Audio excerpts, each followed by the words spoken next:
দুর্ভাগ্য হলো এই হেদায়েত আল্লাহর পক্ষ থেকে পাওয়ার পরেও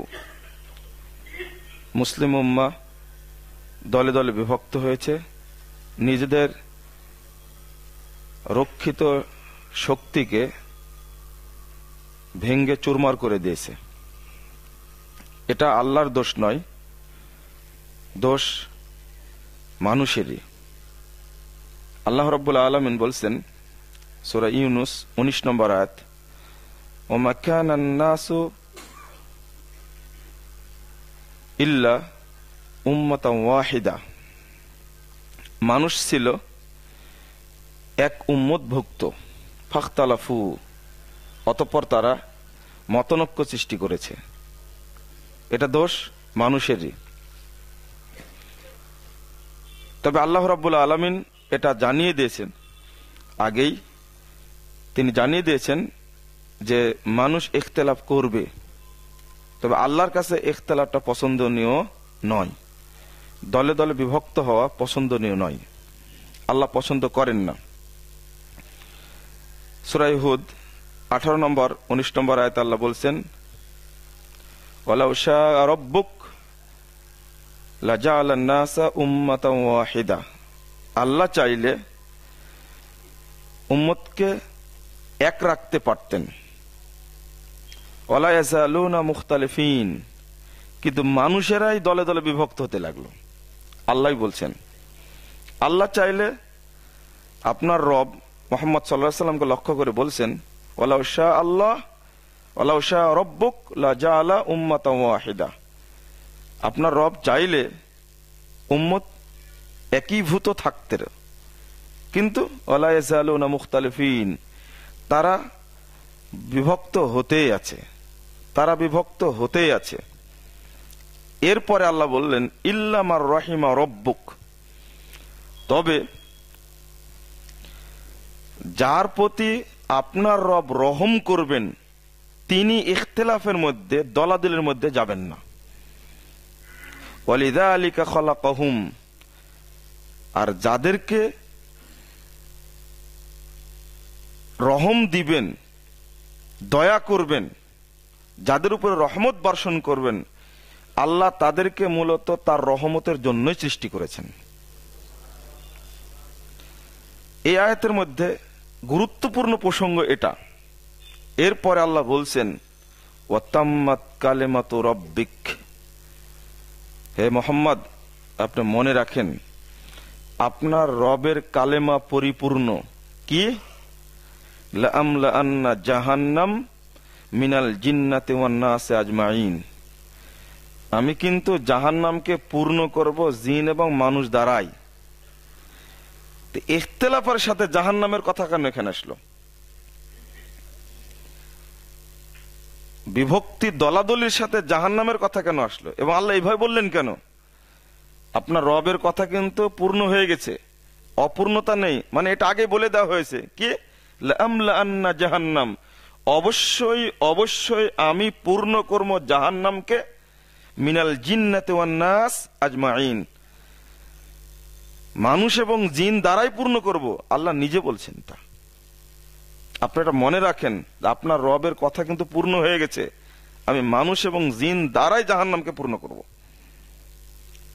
তো এই কথা এইভাবে বললেন কেন? ইখতিলাফের সাথে জাহান্নামের সম্পর্ক কি আছে?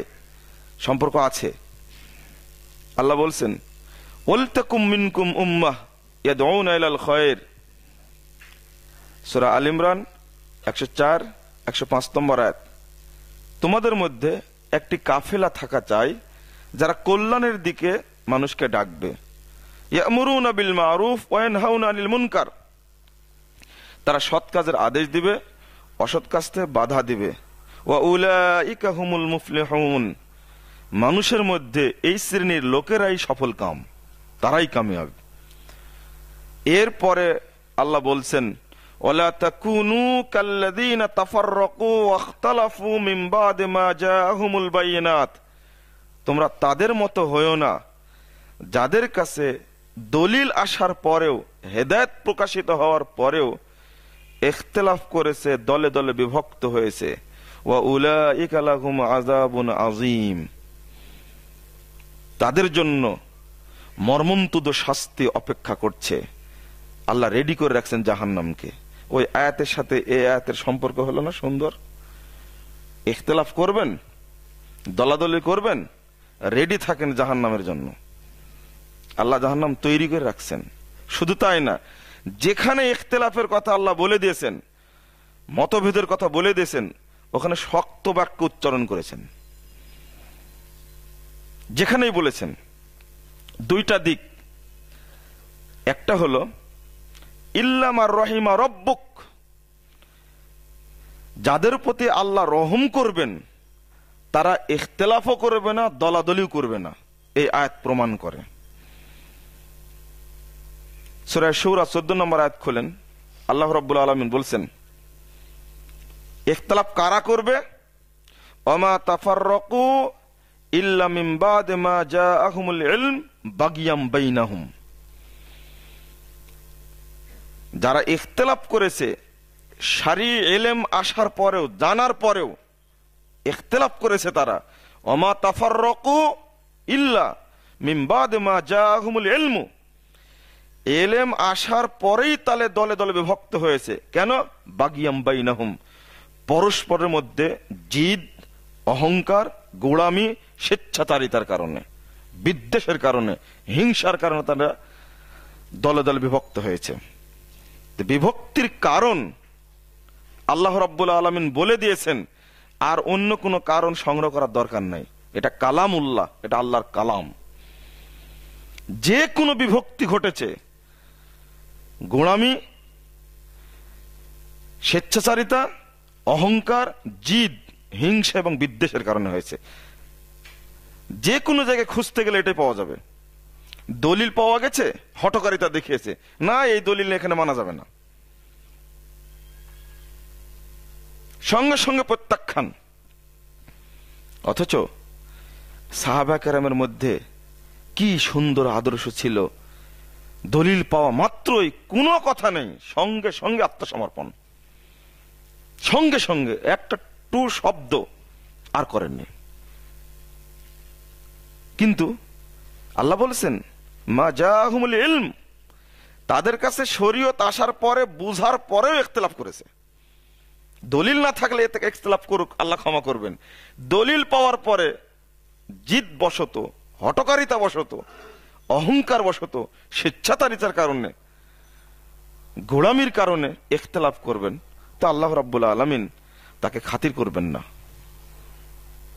তবে আল্লাহ যেন মুসলিম উম্মাকে, মুসলিম ভাইদেরকে এই ইখতিলাফ এবং দলাদলি থেকে হেফাজত করেন, আল্লাহুম্মা আমিন।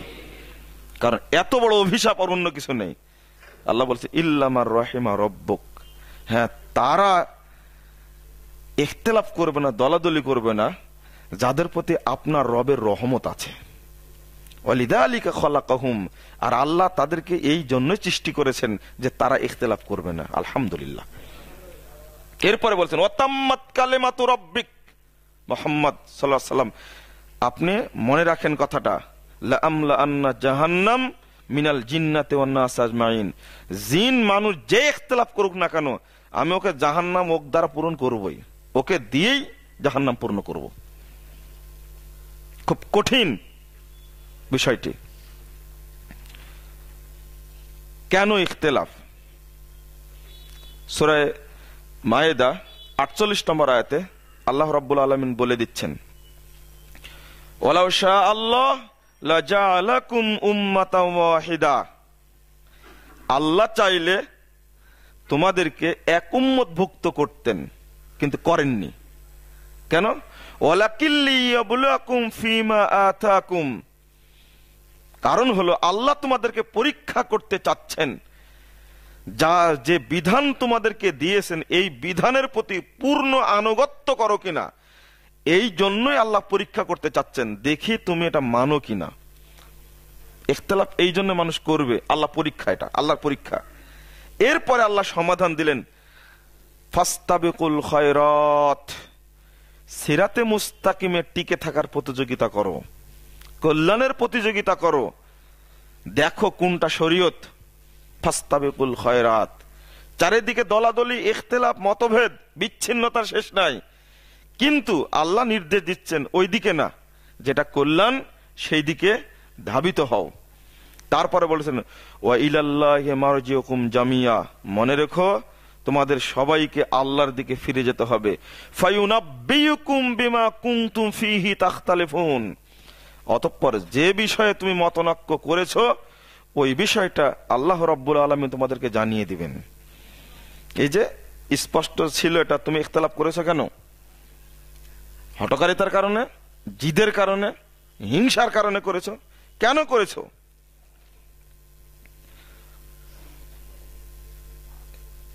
ইখতিলাফ এত খারাপ জিনিস যা ঐক্যকে ভেঙ্গে চুরমার করে দেয়। আল্লাহ নবী মুহাম্মদ সাল্লাল্লাহু আলাইহি সাল্লাম বলছেন, আবু দাউদের 2য় খণ্ডের 635 পৃষ্ঠার হাদিস, ইরবাজ ইবনে সারিয়া বলছেন যে রাসূল সাল্লাল্লাহু আলাইহি সাল্লাম একদিন আমাদের সালাত পড়ালেন। সুম্মা আকবাল আলাইনা বিওয়াজহিহি, অতঃপর ঘুরে বসলেন। আল্লাহর নবী সাল্লাল্লাহু আলাইহি সাল্লাম যে কোনো সালাত পড়তেন, সালাম ফিরে তিনি ঘুরে বসতেন, এটা একটা দলিল। সুম্মা ওয়াদানা মাউইজাতান বালিগা, অত্যন্ত সারগর্ভ ভাষণ পেশ করলেন। ভাষণ শুনে জারাফাত মিনাল উয়ুন ওয়া উজলাত মিনাল কুলুব, চোখ দিয়ে ঝরঝর করে পানি ঝরে গেল, অন্তর ভীত সন্ত্রস্ত হলো। ফাকাল রাজুলুন ইয়া রাসূলুল্লাহ কাআন্না হাযিহি মাউইজাতু মুআদ্দিন ফাউসিনা, একজন ব্যক্তি দাঁড়িয়ে বলছেন, আল্লাহ নবী মনে হচ্ছে আপনার এটা শেষ বক্তব্য, আর কখনো বক্তব্য দিবেন না। ফাউসিনা, আমাদেরকে আরো ওসিয়ত করুন। ফাউসিনা, আমাদেরকে আরো ওসিয়ত করুন। তো আল্লাহ রাসূল বললেন, উসিকুম বিতাকওয়াল্লাহ, আমি তোমাদেরকে আল্লাহ ভীতি অর্জনের জন্য বলছি। ওয়াসসামি ওয়াত তাআ, যিনি খলিফা হবেন মুসলিম খলিফার কথা শুনবে এবং মানবে। কেন? ওয়াইন কানা আবদান হাবাশিয়া, যদিও খলিফা হাবশি গোলামও হন তবুও তার কথা শুনতে হবে, মানতে হবে। কেন? ফাইন্নাহু মাইয়াশ মিনকুম বাদি ফাসারা ইখতিলাফান কাসীরা, আমার পরে যারা পৃথিবীতে অবস্থান করবে তারা অসংখ্য মতানৈক্য, মতপার্থক্য, মতভেদ, দলাদলি দেখতে পাবে। তখন কি করতে হবে? ফাআলাইকুম বিসুন্নতি ওয়া সুন্নাতিল খুলাফায়ে রাশিদিন আল মাহদিন তামাসসাকু বিহা ওয়া আযু আলাইহা বিন নাওয়াযিজ। আল্লাহ নবী বলছেন, এমত অবস্থায় আমার সুন্নাতকে, খুলাফায়ে রাশিদিনের সুন্নাতকে শক্ত করে হাতে ধরবে। তামাসসাকু বিহা, শক্ত করে ধরবে। ওয়া আযু আলাইহা বিন নাওয়াযিজ, এই মাড়ির পার্শ্বের 2টা লম্বা দাঁত দ্বারা শক্ত করে ধরবে যেন ছুটে না যায়। ওয়া ইয়াকুম ওয়া মুহদাসাতিল উমুর, বেদাতি কাজ থেকে সাবধান থাকবে। বেদাতি কাজগুলোই মূলত অনৈক্যের কারণ। ফাইন্না কুল্লা মুহদাসাতিন বিদআ, প্রত্যেক নবআবিষ্কৃত জিনিসই বেদাত। ওয়া কুল্লা বিদআতিন দালালা, আর প্রত্যেক বেদাতি ভ্রষ্টতা।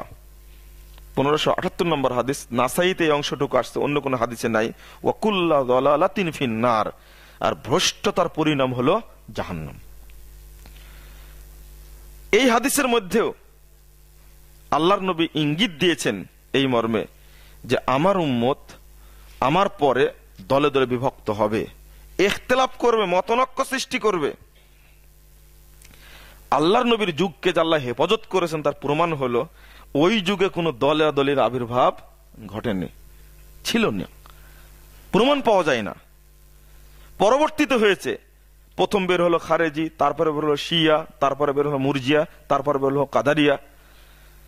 এই সবগুলো হয়েছে জিদ এবং হিংসার কারণে।